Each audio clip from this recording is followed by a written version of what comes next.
Perfect.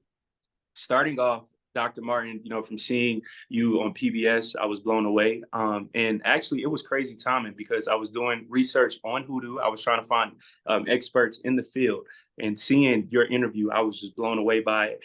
And, talking about spirituality, the church, I grew up in the church.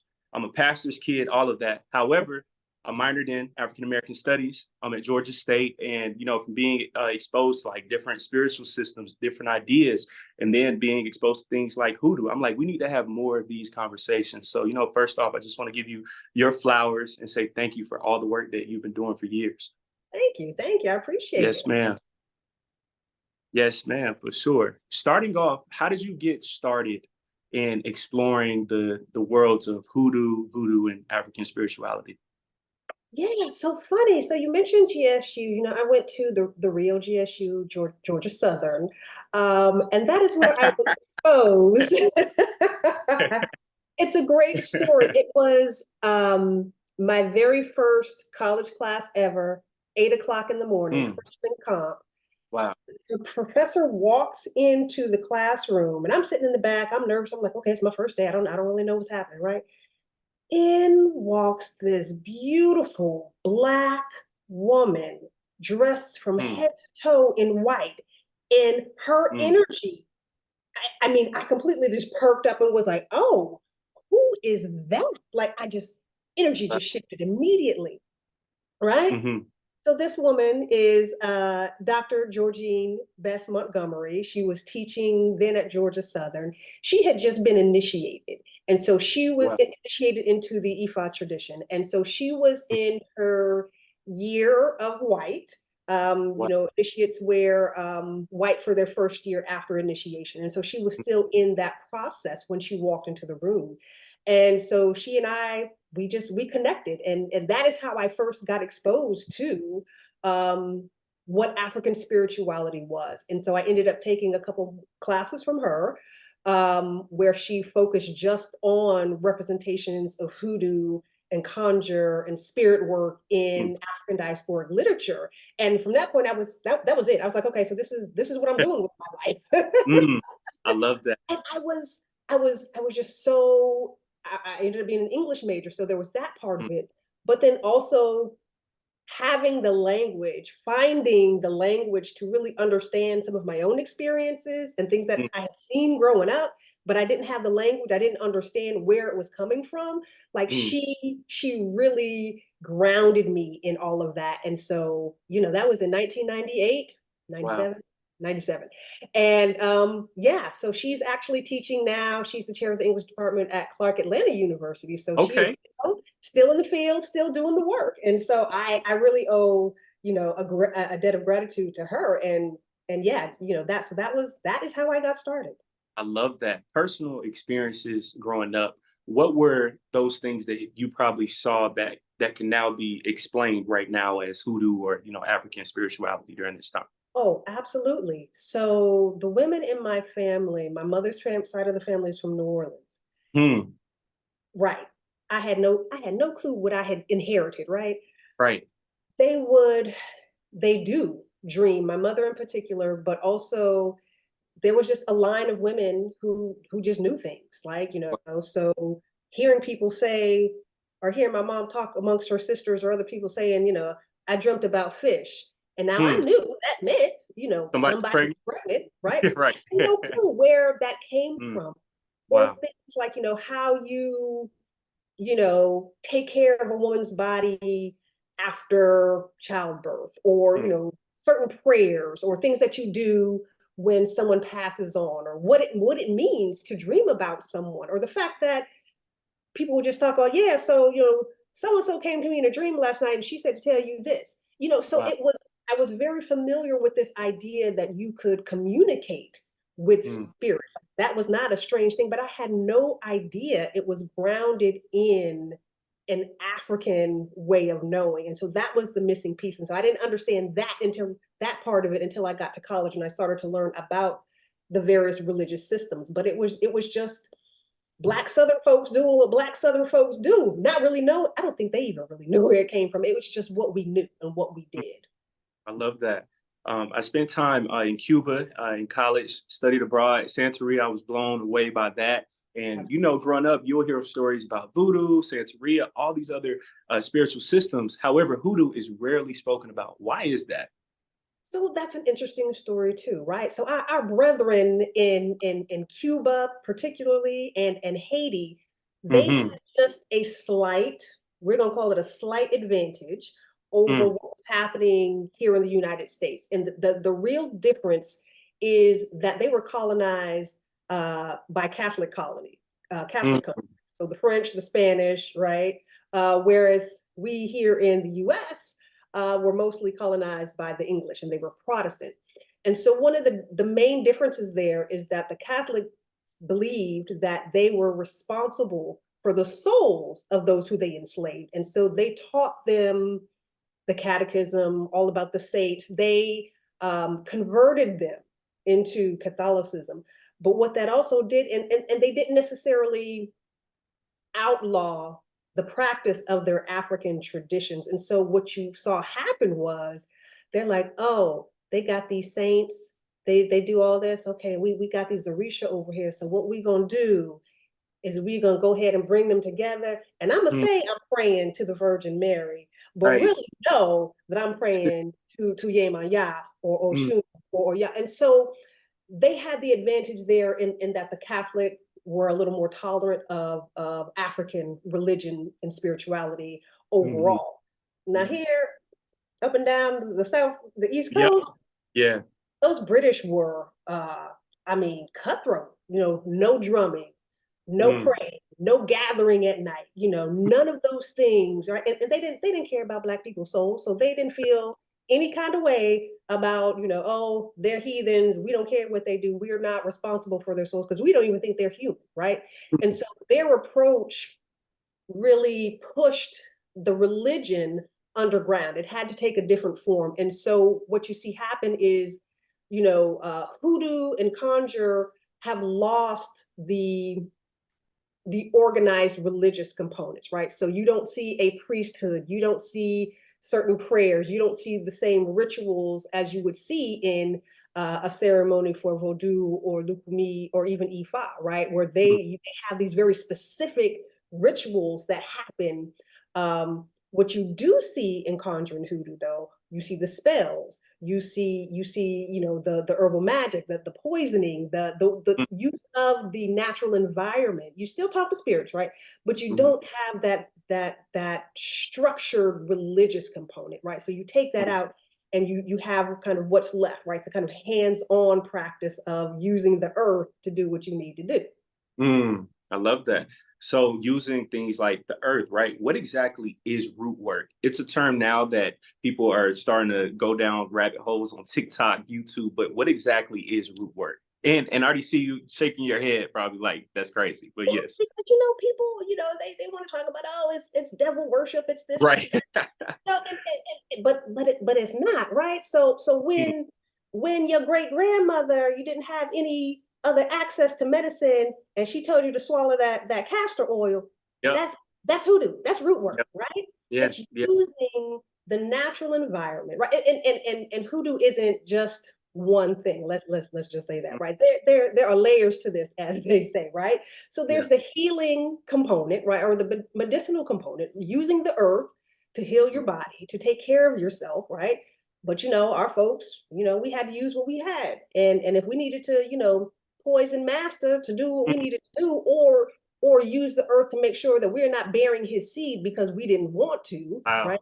Wow. We're Yeah. using the earth to make sure that our body don't do anything we don't want it to do against our will, Mm, right? So there's the medicinal part, right? But then there's also kind of the spiritual component, right? So not necessarily the religion, but right, there's a great scene in Daughters of the Dust at the end, if you're familiar with that film, where Nana Pazant, the elder, right, her descendants have decided they are leaving Daughter Island, right, mm, and they're having this last blessing from the elder of their family, and she mm. basically takes some herbs and some roots, and a lot of it is symbolic, right? So you would use and of course I'm drawing a blank right now, but you would use a certain herb if it symbolized healing or love or whatever the characteristic is, right? You would use that particular herb or that particular root, and you might combine it with the hair of a loved one, right? If it's for protection, right? You might combine that with the hair or the nail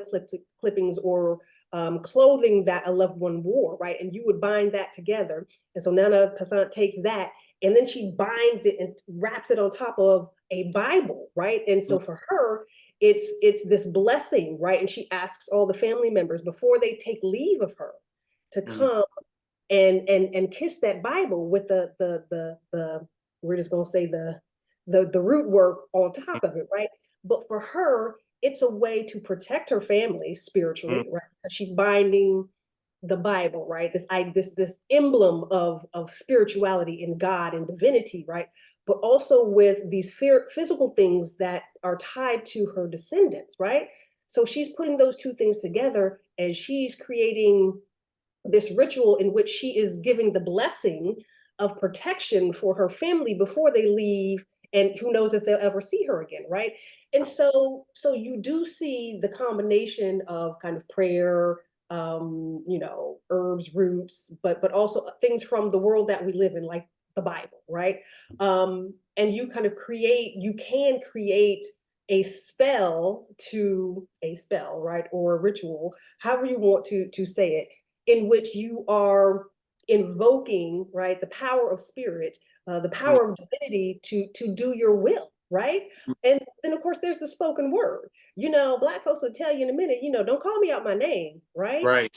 Because we understand that there's power in speaking things, this idea that we can speak things into existence, right? There is even root work in that, right? Be careful what you say, right? And how you talk to people, right? Talk to me nice, right? Like all of that is really rooted in an African spiritual belief that you have the power, because you are a divine being, you have the power, right, to speak things. And once they are spoken, once they come out of your mouth, there is the possibility, there is the potential, right, that they can manifest, right? And so Black folks are always talking about, speak on it and all this, and have no idea, right? Wow. Rooted, right, in root work, in conjure, and this African spiritual way of knowing. See, hey, what you're saying is right on point, because growing up here in the South, my grandparents, my mother, my father, they always say power of the tongue, speak life, but then not knowing, hey, we got all of that from African spirituality, from Hoodoo. How do we tap back into that and somewhat, I would say, like demystify Hoodoo, right? And not be so like boogeyman by it, or oh, that's so demonic, it's spooky. Instead of knowing, hey, that's us. Yeah, I tell my students all the time, because I be blowing their minds. They're like, wait, my grandmother used to. I said, right. Right. And I Right. think it's such a double-edged sword. One, I think we have to be more informed, right? We simply have to do the work and not just believe what we hear on the street. But like, if you really want to understand the convergence of conjure, hoodoo, Black people and their spirituality, you got to go to the Black church, right? And I ain't talking about the Black church, the Black mega churches.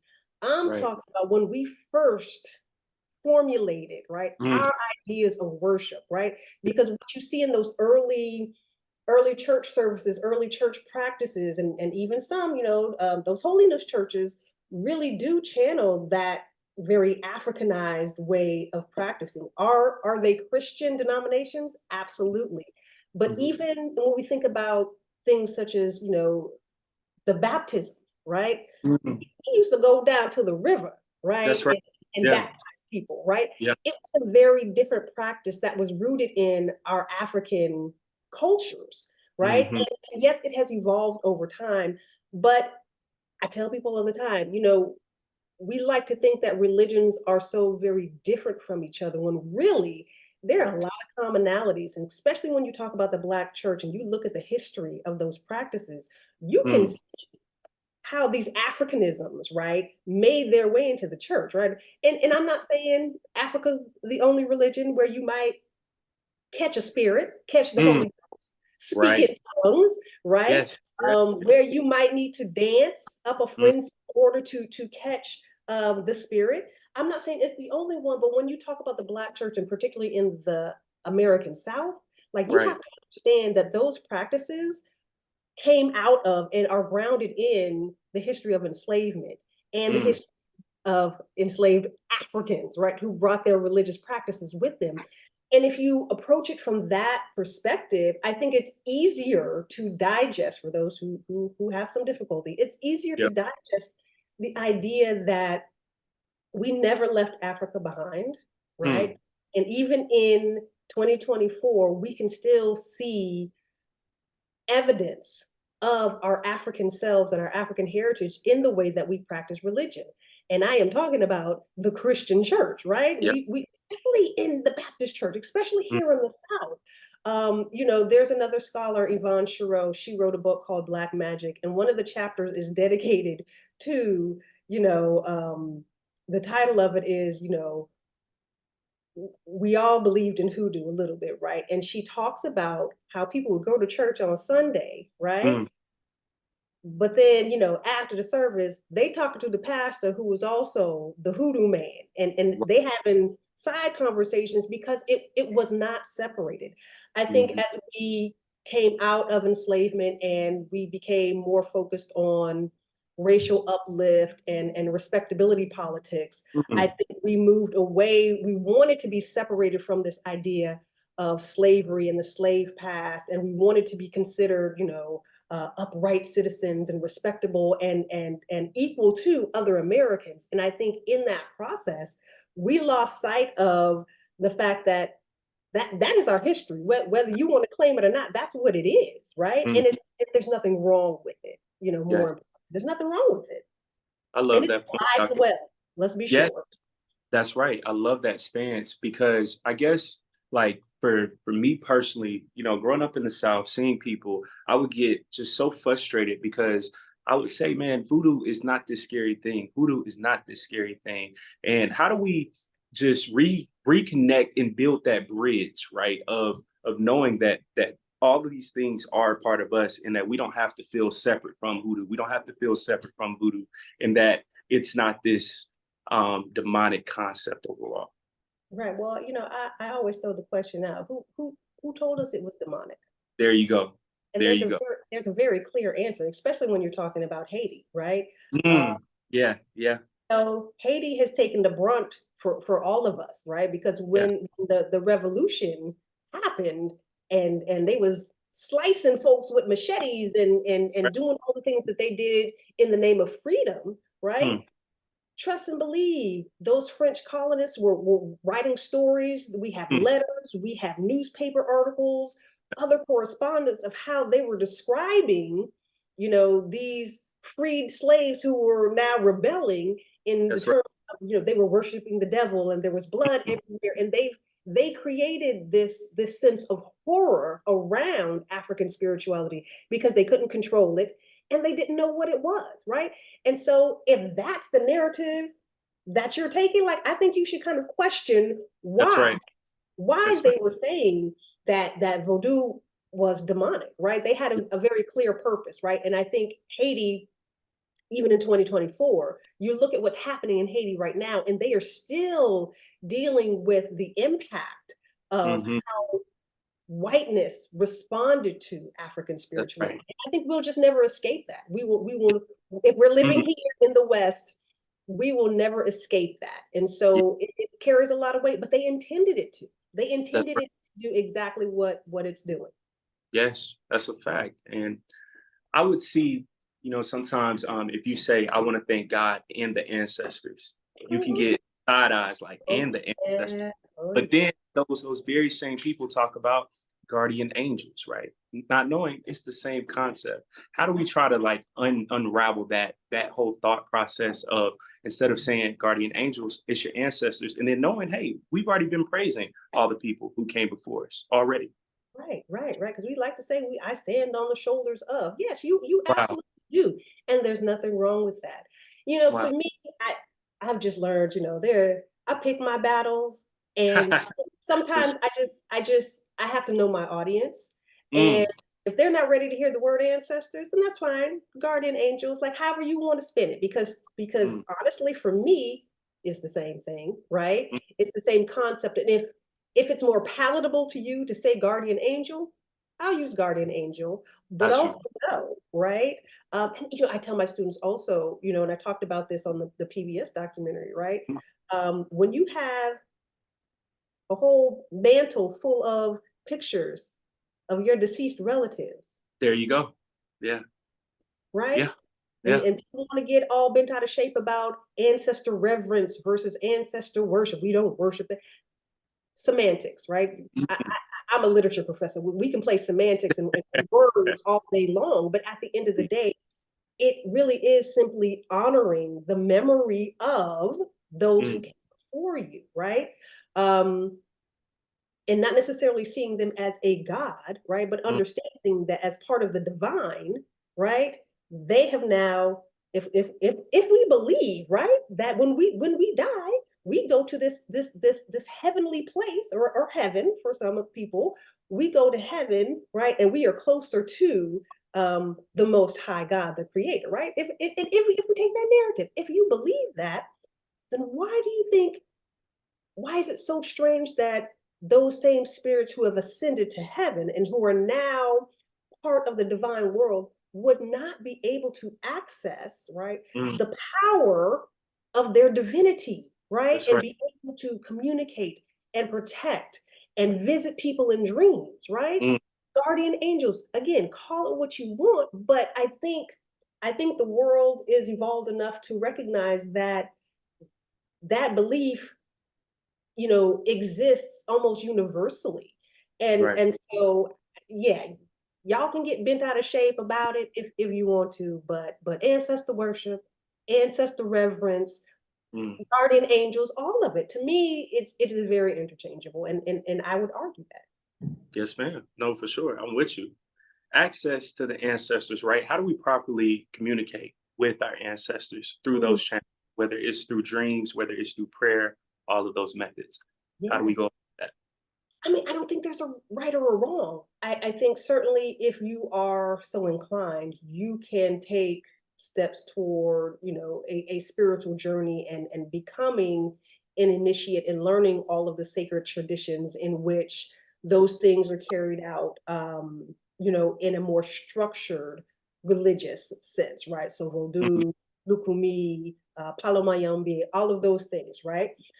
But I think for everyday people, and most of us, and honestly, is how I got my start. Is, you pay attention. I have been dreaming since I was a little girl, right?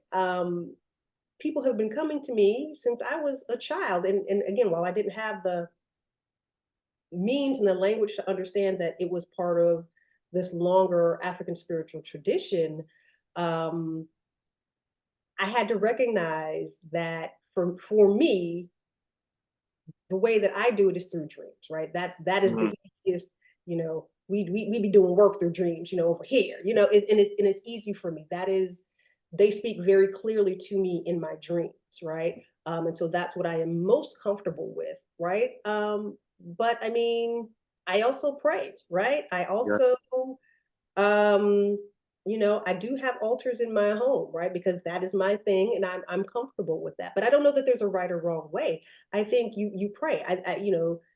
If you had a relationship with your grandmother while she was living, right, and she passes on, that memory doesn't go away. Right. That relationship doesn't change, right? And so when you evoke her name, right, that memory, some would argue you're calling that spirit closer to you, right? Mhm. Um, or you pray and have a conversation through prayer with your ancestors, right? White candles don't hurt, Right. just throw that out there. But there's not really a right or wrong way. I think, whether it's, cooking. I have some people who I know will channel their ancestors' energy and spirit through cooking, right? Cooking those recipes that your aunt passed down to you, or Mm. pulling out somebody's cookbook and or remembering how they taught you or what they did, or their voice, right?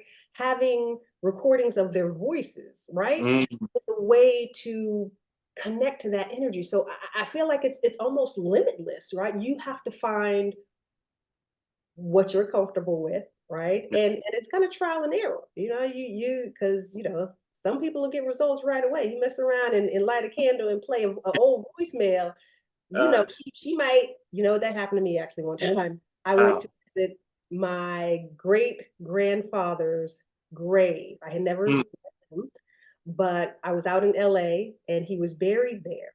And so I found the cemetery and I went and I sat by his grave, had lunch. We was talking, chilling. I'm good, right? I leave that night. He came to me in my dreams, scared the Jesus out of me, but I knew who it was because I had seen pictures of him. And so you just never know. I think it depends on the person, Right. how open you are to actually, communicating, right? But it also depends on that spirit.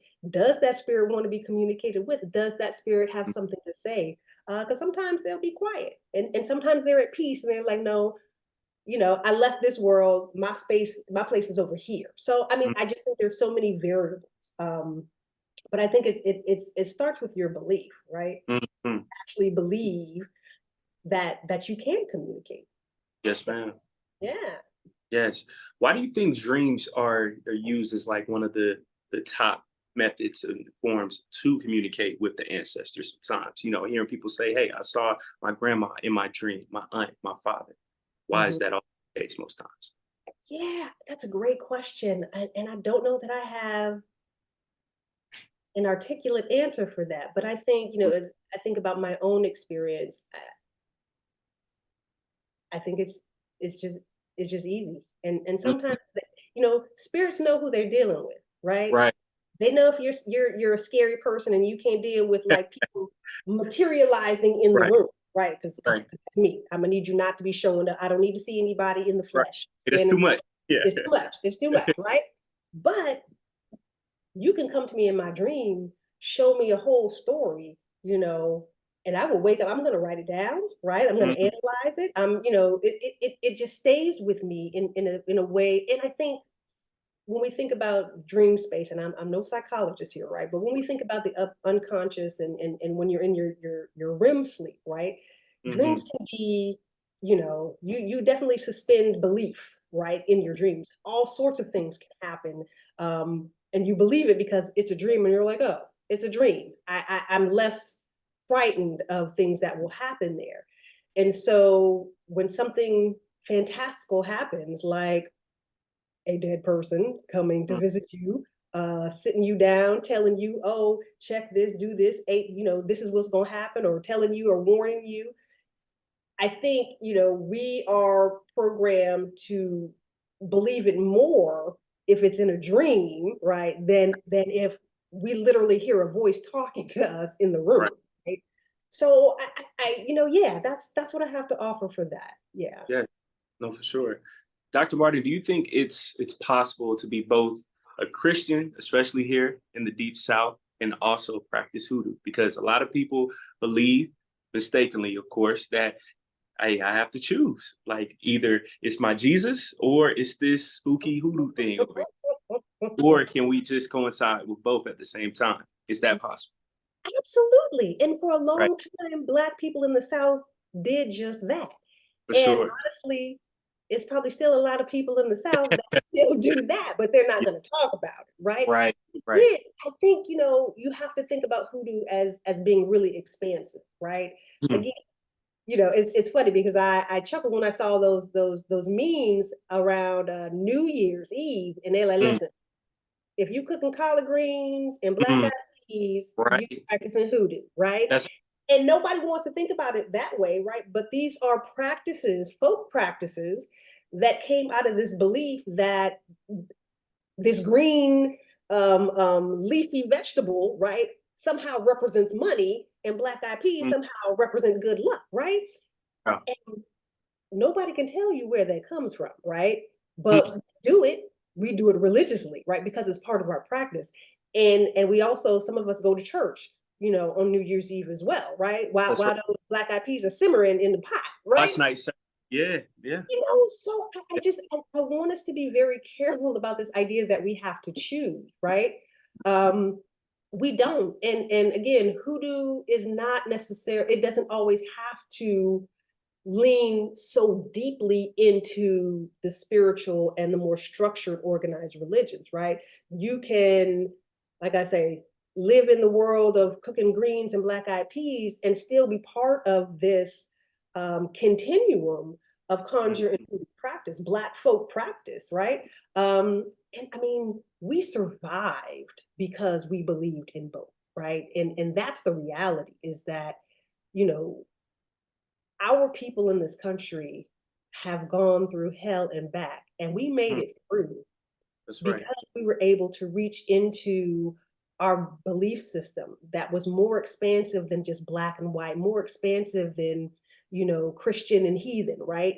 It really did. And we haven't even talked about the indigenous impact, right? Because a lot of this root work and the understanding of herbs that grew in North America, we got Mm, that knowledge from our indigenous mm, friends mm. and allies and sometimes ancestors, right? Yeah. And so, we brought all of those things to the table because all of those things helped us to survive, right? Mm, So there was no question about, do I believe this or do I choose this? It was, I'm going to get it how I live, and I'm going to make sure I survive to see it the next day so that this next generation can come forward. And so mm. I think we just have to have a more expansive view on our own history and what we brought from Africa, how we have held on to that, how it has evolved, right? Even into more modern practices and more modern belief systems. But I Mm. mean, it's there and it's always been there. So I think Yeah.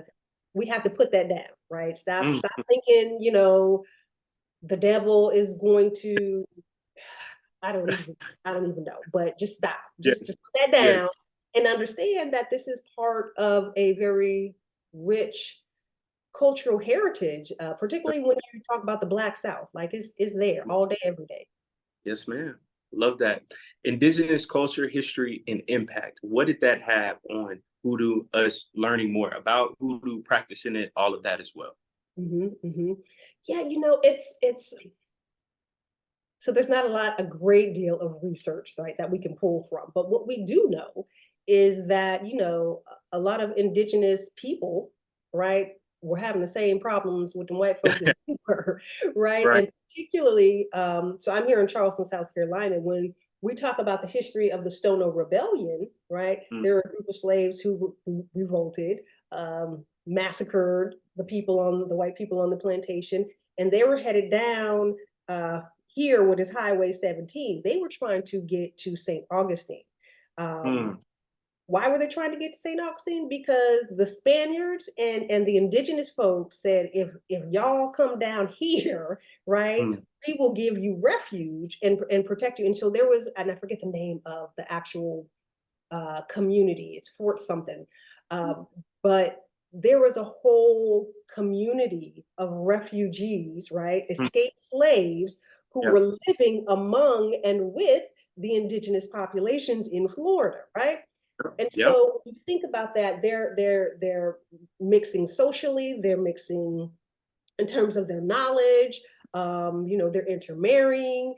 And so the impact is that, and again, while particularly the coast of the American South is very similar in geography and the flora and fauna of West Africa, right? There are things that we came here and we did not know, how to Mm, work with certain herbs.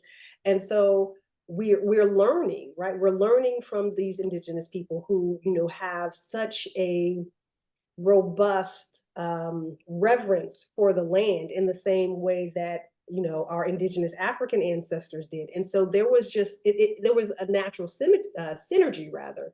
sometimes. And so there were exchanges, and so hoodoo is definitely impacted by that. I don't think we can talk about the way that um, we came to understand and know and use the earth here in North America without acknowledging the indigenous communities that really helped with that. And some of them were less helpful, but I mean, you take it how you get it, right? So Yes, yeah. yes, ma'am. Seeing you in South Carolina, My first thought is of the Gullah Geechee people, of course, and I would spend time in Hilton Head all the time, and I would just be again fascinated because I'm like, there's so much history about the Gullah Geechee people that people in the South rarely even know about. How prominent were they when it came to practicing voodoo in South Carolina?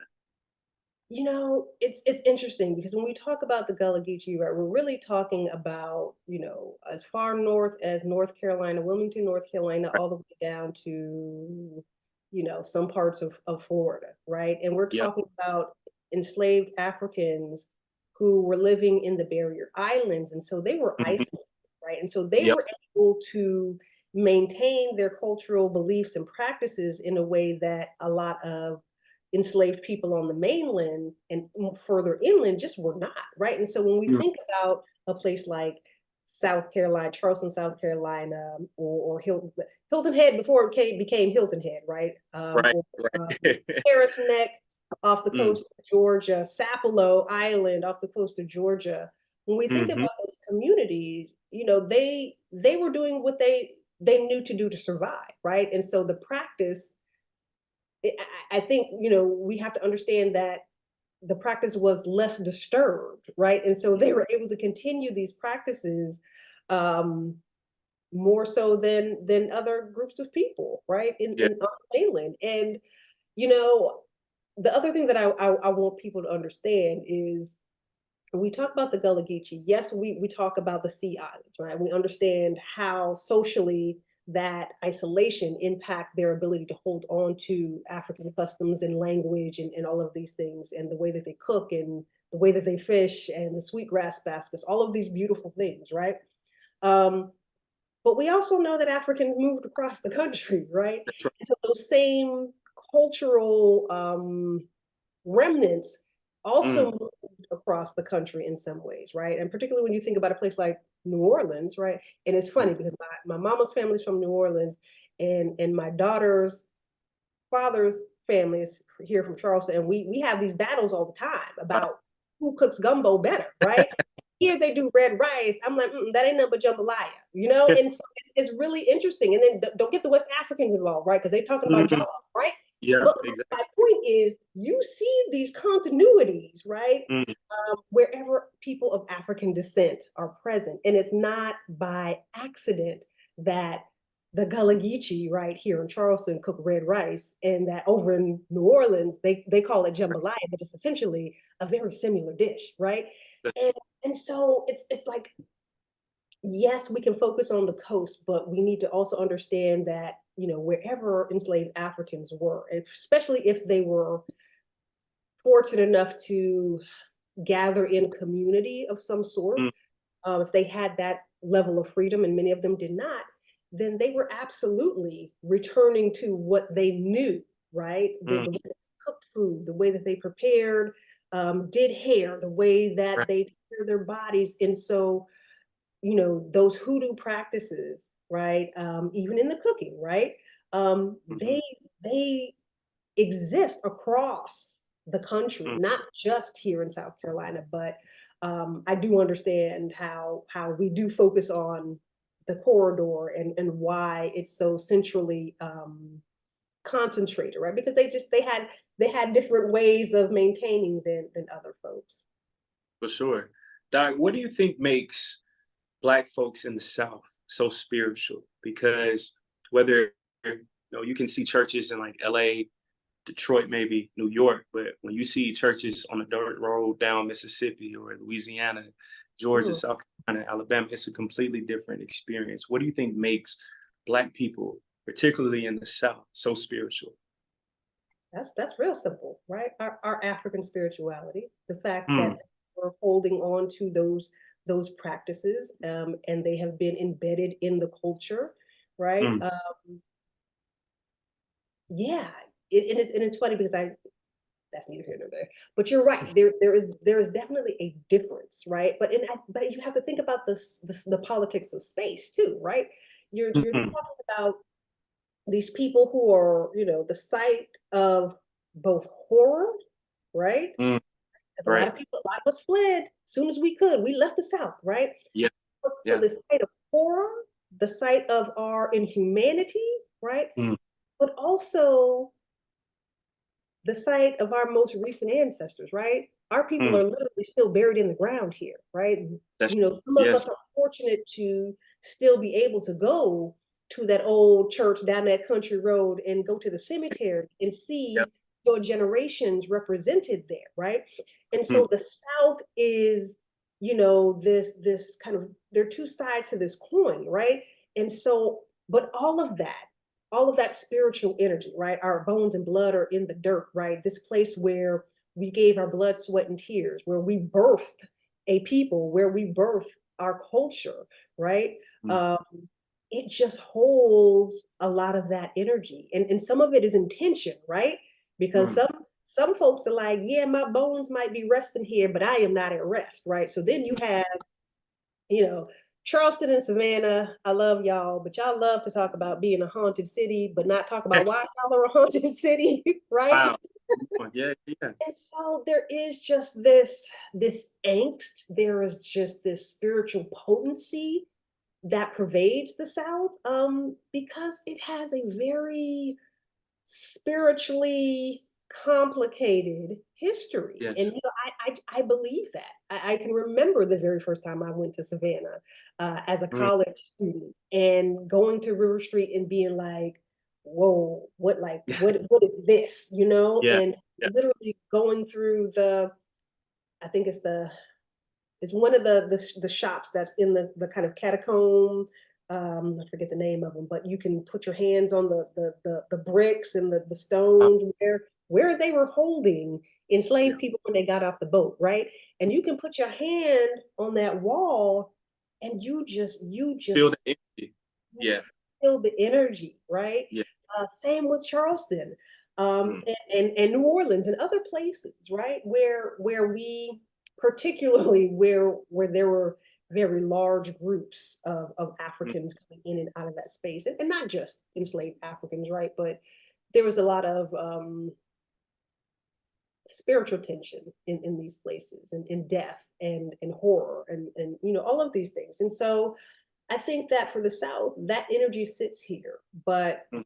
Black folks, if we don't know nothing else, we know God, we know spirit, right? And that may manifest in a lot of different ways. You know, we haven't even broached the subject of Islam, right? Because Islam was all up and through here too, right? And so we're getting influences there, in the Yeah. way that we went to church, right? Off the coast of Georgia on Sapelo, at the first African Baptist church, right? Mm. Cornelia Bailey talks about how, you know, when they came into not the cathedral, the sanctuary, right? Women had to sit on one side, men sat on the other, right? And the women Mm. had to have their heads covered, Sunday hats, right? But they also had to have their shoulders covered, right? Mm. If that is an Islam 101, right? That's That right. the sexes, you know, separate during worship, right? And so again, all of these things that we just do because we've been doing them for so long, we have to understand that they Man. come from a very specific place, right? Yes. There's nothing wrong with that. And it's beautiful to see how all of these different influences have merged together to create what we now know as the Black church, right? Mm. I mean, it's just such a beautiful, beautiful thing. And so, Black people, even in their trauma, even in their hurt, they knew how to move through these spiritual spaces, right? Mm. And that's what they did. And so, when I think about the Black church and what happens in a Black church, particularly in the South, if you've never Mm. experienced it, go get you some, first of all. But there is just this deep-seated, very ancient spirituality that comes to Mm. hold in these spaces. And you know, this is me talking as simply, you know, a daughter of the South and not necessarily a scholar, you know, because I have experienced these things. But you know, my experience tells me Mm. that this is because of all of the other stuff that's happening in and around these spaces.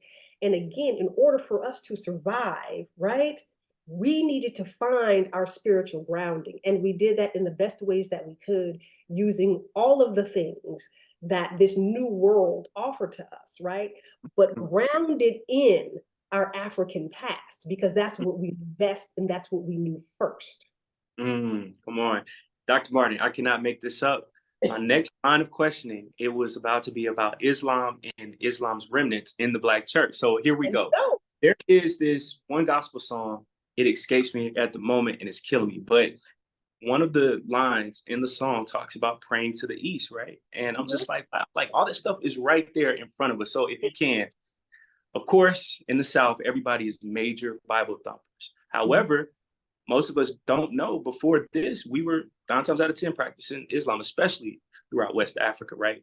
What remnants can we see of Islam in the Black church and also Black spirituality in the South, if you would, per se? Mm, mm. Okay. Okay. So I think about Olada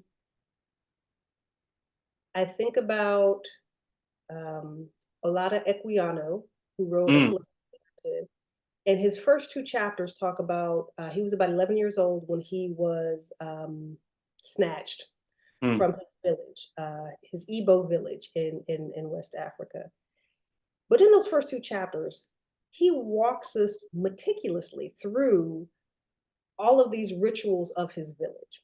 And one in particular, one is, he talks about washing and cleaning your hands and changing before you come to the dinner table, right? mm. Now, that is a very common practice today, right? But you have Right. to understand, right? Because I believe in Islam, they believe that, cleanliness is next to Yep. God. So you Yep. don't come before, this meal. You don't break bread, right, without cleaning yourself, right? That's Yes. part of Yep. your ritual duty, right? So Wow. when we talk about, when grandma's like, go wash your hands before you sit at this Wash table, up. Yeah. right? Go Yes. wash up, go change your clothes, right? We have to understand that that is something that we brought with us, right? Mm, That is just, and it's become, I think the spiritual part of that has eroded over the mm, centuries, mm. right? But I also think about the way that we pray over our food, because we Mm. can't eat till we pray, right? That's Um, I think about um,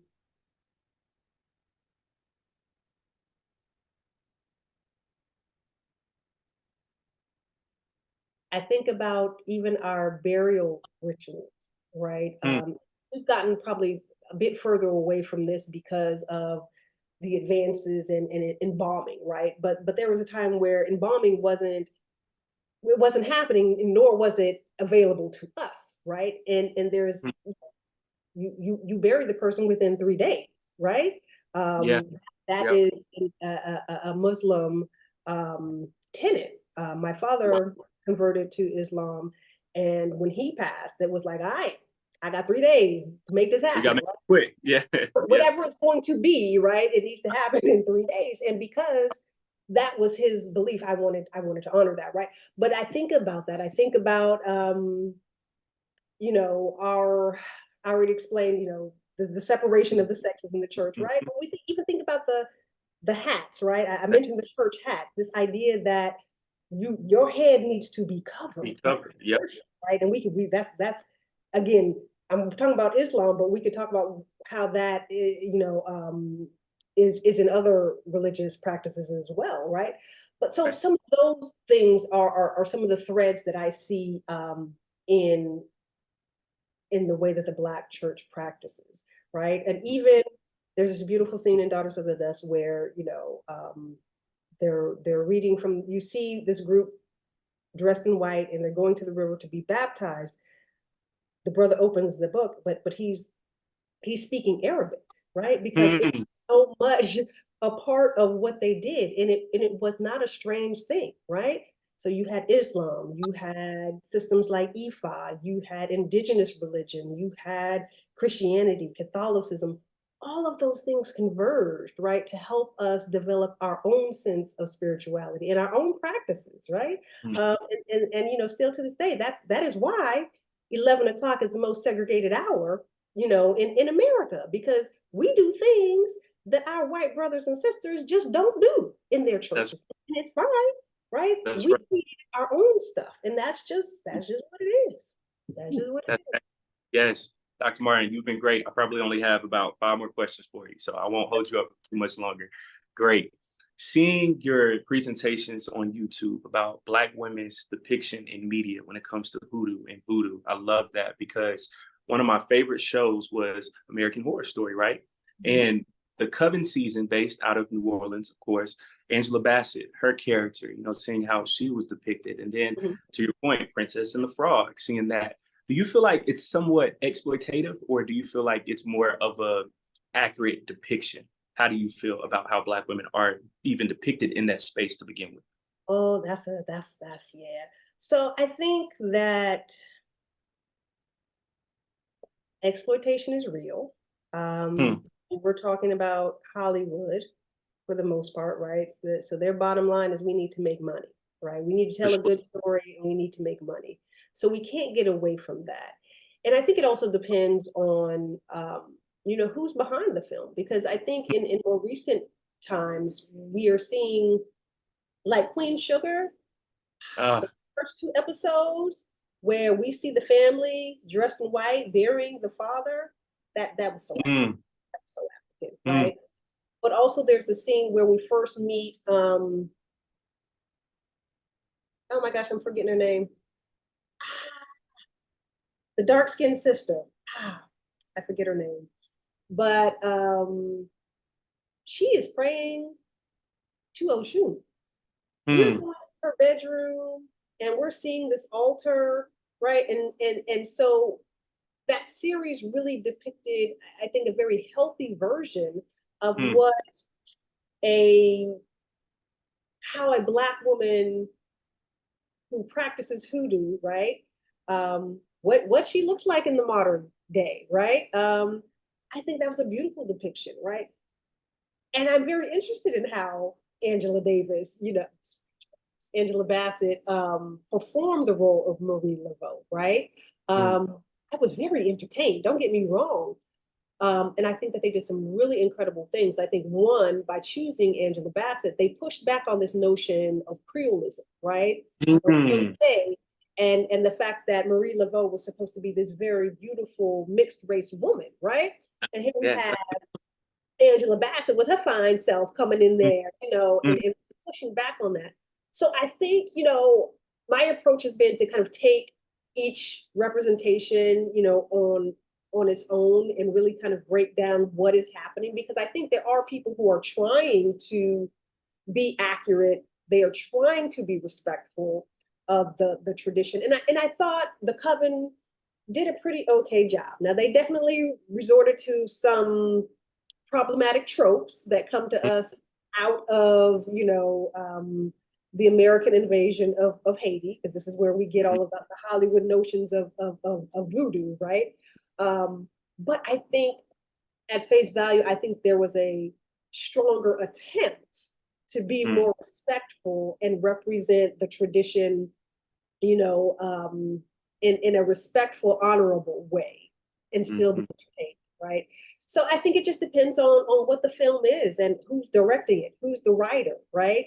Um, I think there's a film, one of my favorite films to write about, The Skeleton Key. mm, It doesn't really have a majority Black cast, but mm. if you understand what was happening in that film, then you know that that was a Black story, right? Wow. Especially when you get to the end and you realize that the enslaved folks used hoodoo to do some body snatching. And so all those folks you thought were white in the film are actually, right, the enslaved folks who are using their power to live beyond their lifespan. So I mean, Mm, I think it just depends. We've definitely had more share of more than our fair share of problematic depictions, and I'm mm, glad that we are. I think there's more interest in mm, African spirituality, and I think social media has a lot to do with that. But even pop culture, I think even with Beyonce's Lemonade and mm, some other more recent films, I think there's more people have embraced um, mm, African spirituality, so it's showing up in more places. mm, Um, and so I think that's a good thing. I think it's a good thing because it's normalizing it and it's putting it out there for public consumption. And you can never really control what the public does with it. But because when I was coming through college and even grad school, it was just like, oh, mm, nobody knew what I was talking about. mm, Nobody, you know, I could talk about these films. They'd be like, I don't really follow what you're talking about. But now it's all over the place, and I love it. I just love it. I love it. I love it. Yes, yes. And staying on Black women, right? In the South, excuse me, Big Mama is this integral part in everybody's life, right? Mhm, In mhm. the summers, I would spend summers with my grandmother out in the country and just being around her, talking about herbs and her planting things. Everybody's grandma in the South has a garden. They're always growing something. They always got peppers, herbs in the Yes. kitchen cabinet, all of these things, right? And also, Big Mama was also very spiritual. She made sure everybody went to church, everybody prayed, to your point, before we ate, everybody washed up. What do you think makes Big Mama in the South so spiritual? Because it's to the point in films like Soul Food, it's all about Big Mama. What makes Big Mama so important in the South spiritually? Mhm. Yeah. So I think, first let me just start with, Black women, period, Mm, are just amazing. mm, And I don't want to overgeneralize, but I think that particularly when we talk about Black women who are mothers, whether mhm, they are biological mothers or simply just caretakers of other people's children or people, we'll say caretakers, right? mhm, I definitely think that there is an energy, right? Either and not everybody has it, right? Not everybody is nurturing and maternal, right? But I think when a Black woman taps mm, into that, like it does border on the spiritual and on the divine. And I don't think that's mm, by accident, right? When we think about the Orisha, particularly the group of female Orishas called the mothers, right? It's a group of feminine divine energies called the mm, mothers, right? And so all of that energy can be channeled, right, through Black women. And I think, again, I think there's something very innate that is happening. I think there is something divine that comes through Black women who are caretakers, right? Because it takes a certain kind of person to do that work, right? And so, and it's funny because you say Big Mom, right? And I immediately know where you're going, right? But then mm, you can't talk about Big Mom and how she's taking care of everybody else and how she's laying hands on people, right?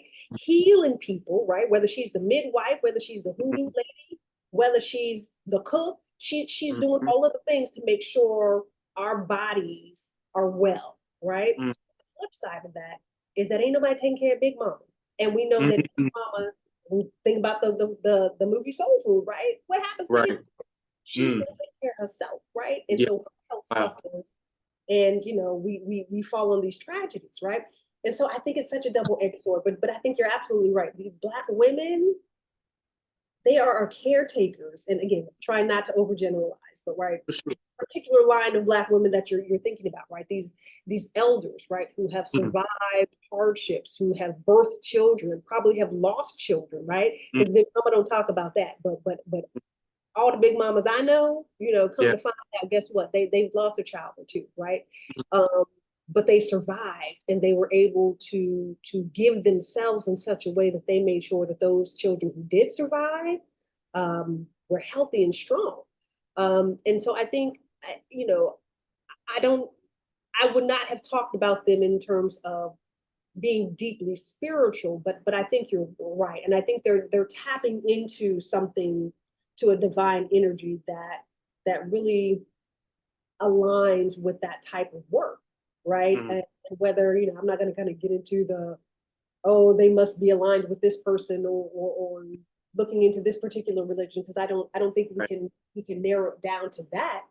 But I think that there certainly is this amazing energy that Mm, comes out of Black women, particularly in the South, when it comes to their sense of taking care of people and practicing that. And I do think some of it comes from, again, that long history of hoodoo and healing and knowing which herbs, what to use.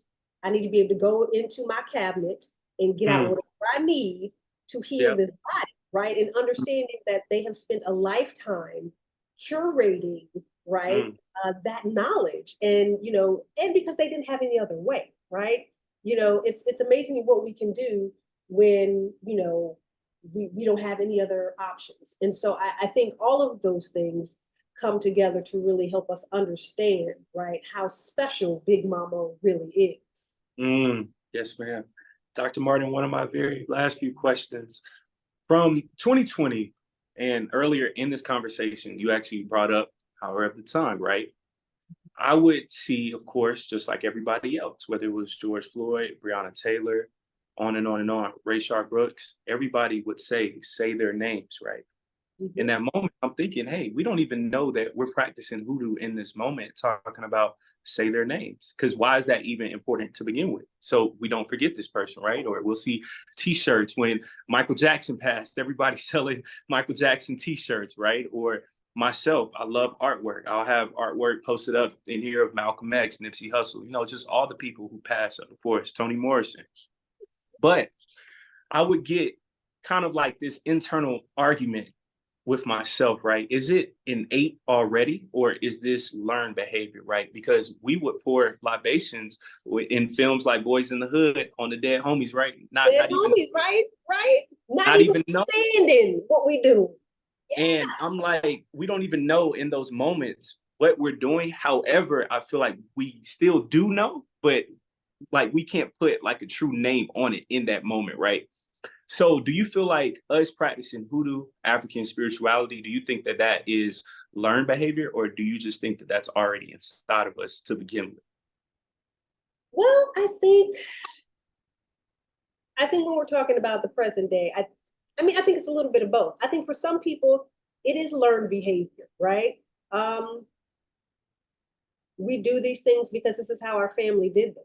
This is how I was taught to do this, right? I learned how to pour out a little liquor for my homies because I was watching, what I'm saying, Boys in the Hood or whatever it is. And, it was funny in that moment, right? And there's a whole generation of us who saw that and learned it in that moment, right? And thought it was cool, and have completely divorced it from any sense of African spiritual practice, right? So I think it is learned. And I think that's okay, right? I think it's okay. I love to see it, right? If it's going to rub you the wrong way to call it an African spiritual practice or way of knowing the world, I won't do that. Right. But again, it's to my point, like, we carry this stuff with us and it is being passed down, whether we know it came with us from Africa or not, right? And then there's this whole other community of Black folks who, for them, it is innate and it's just what we do. And they're keeping these traditions alive, right? But they also know when I say I'm going to do a libation ceremony, I know exactly what it is that I'm going to do, right? And I understand where it came from and why it's important, right? So I think it just depends on the community where it comes from. But for me, and as a scholar, like, I love to be in those moments when I'm just hanging with Black people and we do things, and I'd be chuckling and I'd be like, we don't even know. Y'all don't even know what you're doing. And I tell my students, this happened. My cousin passed away, and we were at the funeral. And luckily, that I was in my 20s, was the first funeral that I had been to for a family member, right? For an immediate family member. And I'm like, praise God that I had never had that experience before then, right? So I didn't really know what we did at funerals as a family, right? So, people are getting up there telling their stories, testifying, talking about my cousin Ryan and this, that, and the other. And then his younger brother got up at the very end. Now, my cousin Ryan was from LA, and I'll say he might have been banging, right? Yeah. I'll put that out there. So my cousin comes up and he's the whole time he's talking, he's shaking his pair of dice, right? She's telling him, shaking the dice. He's shaking the dice. And I'm like, what is happening here, right? Because I'm listening to the way that we're recalling these stories. We're speaking these stories about Ryan out loud. And then the last thing he does is he goes down to the casket and he puts those dice in the casket. Wow. I don't hear. And then like some other family members, like my aunt and his other brothers, they put things in the casket with Ryan. Him to take with him as he transitioned. I said, I'll be damned. I said, now who knew? Now, of course, my family, they wouldn't know that was so African. But I was sitting there, in my tears, through my tears, boo-hooing, thinking, oh, this is so African, right? That we are putting these things in with Ryan to make sure that he has what he needs on That's the right. other side. I was Right. just so blown away. And I think that's the beauty of Black culture, is that whether we call it African or not, it is ours. We practice it, we love it, we hold on to it, we pass it on. And so whether we're talking about 1872 or 2024, we have this spiritual lineage and this spiritual heritage that I think it'll just never go away because it's who we are. And as long as someone is still practicing it, it's going to continue down through the generations. And when I say I love to see it, I love us so hard. And I'm so grateful that I chose a career that's allowing me to understand better, right, the history of where these cultural practices come from, and I didn't tell anybody in my family that was so African, I held that in my heart, and it just gave me so much joy, right? Yeah. But it's just like, man, like it's just everywhere. It's everywhere. This conversation was so good, Dr. Martin. Thank you. Thank And you. Wow, this has filled me up. Oh, same here. Same here. To your point, right? How do we try to get more young Black women involved in this space as young scholars in academia when it comes to talking, researching more about Hoodoo? Because that's something that's so important, because we'll see things in white spaces where they'll be talking about everything, whether it's from basket weaving to about art and culture to science, mathematics. But then for us, African American studies, it's amazing. Don't get me wrong. I love it. But there's so much more. It's so much more than just civil rights movement, so much more than just slavery, right? So how do we start getting more Black women involved in this space when it comes to being young scholars, academia as well? Yeah, listen, there are more Black women PhDs than I know what to do with, right? So it's not that there's a shortage, but we are here, right? But what I see happening is, people get invited to these spaces, these museums, these this, these that, right? And when you're a white person and all you know is white scholarship, and you're looking for an expert to talk about some Black thing, you're gonna go with your comfort zone, right? You're gonna go with that white scholar who's gonna talk about sweetgrass baskets, right? Because you don't know any better. So there's a lot of that happening, but trust me, like, and so there's a quiet movement among Black faculty. Like, if I'm asked to invite somebody, I'm always going to go find the Black scholar doing that work, right? So again, a lot of that work has to be intentional. A lot of it is happening underground, right? But we are here, we are out here doing the work. And, we're also teaching students, right? But, in my field, in the humanities, for instance, like, I hate to say it, but the humanities ain't making money, right? And most college students today, they want to get a degree in something that is lucrative, right? Yep. And I don't blame them for that, right? Because I want to live, I want to eat, I want to do all things, right? So I ain't mad at it, right? And so I think we faculty, when we're teaching students, we have to touch them, right? It's not about just teaching them, right? I got to touch you so you understand, right? The power of the information I'm giving you, right? And for me, again, it happened with Dr. Bess. It was one and done for me. I was like, oh, this is an option. This is what I can do with my life. I am going to spend my life studying Black people, right? And that spoke to me. But